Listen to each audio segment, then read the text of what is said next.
TV critics called it Dallas on Sea, and 30 years ago this week, the BBC's answer to that glossy American soap opera was broadcast for the first time. Howard's Way followed the lives and loves of the wealthy yachting community living in the fictional town of Tarrant.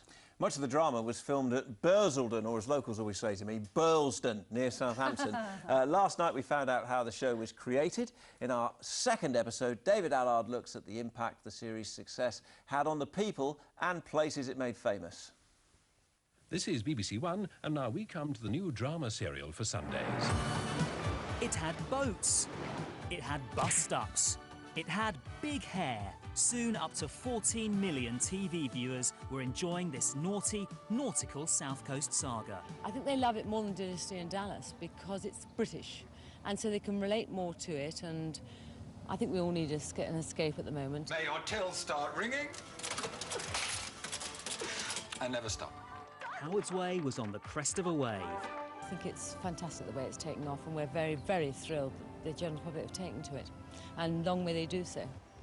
Before long, fans could even book a Howard's Way holiday.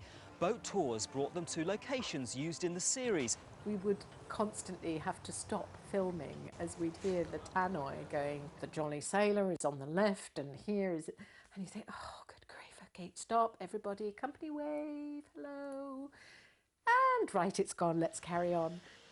The Jolly Sailor pub has reaped the rewards of fans' interest for 30 years. We do tend to get people coming down in a sort of a homage effect. They see the picture on the wall of the cast, and it's generally a focal talking point for people. But back in 1985, being on the Howard's Way tourist trail didn't go down well with everyone in Bursledon. There are a lot more coming this way and asking questions and just generally treating us a bit like monkeys in a zoo in some ways. And there was more trouble at sea when the main boat used in the series ran aground off the Isle of Wight.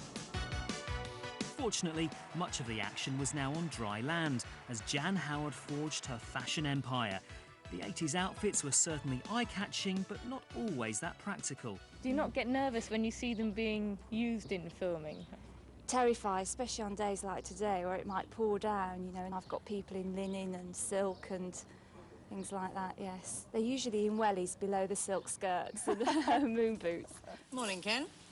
Morning, Laura. You've got eyes in the back of your head. I just happen to be downwind of your aftershave. Thanks.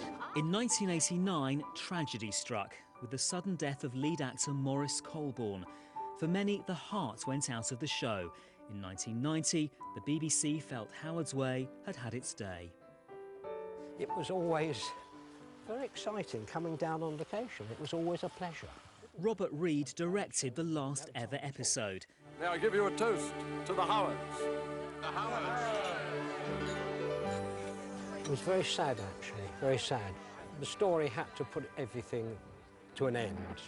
But to me, the moment was when we saw the last shot of the Mermaid Yard, and that was very moving, actually. Yeah, this is the end.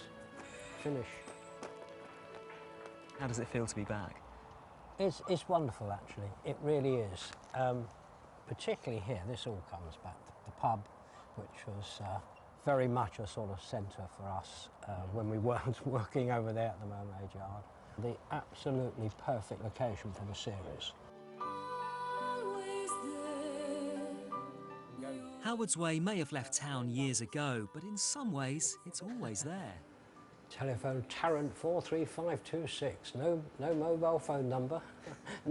no email address. It's that long ago, I guess, isn't it? Oh, very sad. Very nice, though. Piece of TV history, right? Yeah, yes.